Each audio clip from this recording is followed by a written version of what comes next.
মূলকালী মা জয়। মেলা মানেই মানুষের আবেগ, ভালোবাসা ও মজায় ভরপুর।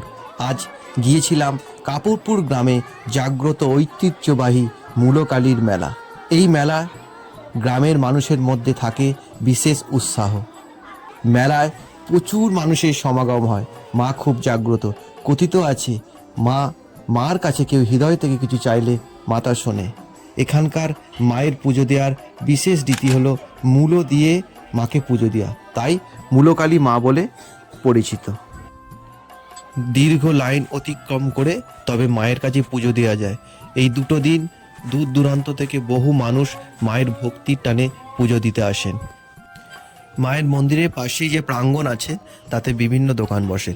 খেলনার দোকান থেকে শুরু করে খাবারের দোকান, জিলিপি, ফুচকা সমস্ত কিছুই বসে। এছাড়াও বাচ্চাদের নাগরদোল্লা, বাচ্চাদের লাফানোর জায়গা সব কিছুই আছে। সব কিছুই এখানে ভরিয়ে রেখেছে। এই মেলায় কে কে আসেন অবশ্যই কমেন্ট করে জানাবেন। মেলা ছাড়াও যে কোনো দিন মায়ের মন্দিরে আপনার পুজো দিতে পারবেন। মা খুব জাগ্রত, মা হৃদয়ের কথা, মনের কথা রাখেন। তাই যারা এই ভিডিওটা দেখলেন তাদের হৃদয় থেকে অভিজ্ঞ ব্লগ চ্যানেল থেকে অসংখ্য ধন্যবাদ। নমস্কার, সকলে ভালো থাকবেন।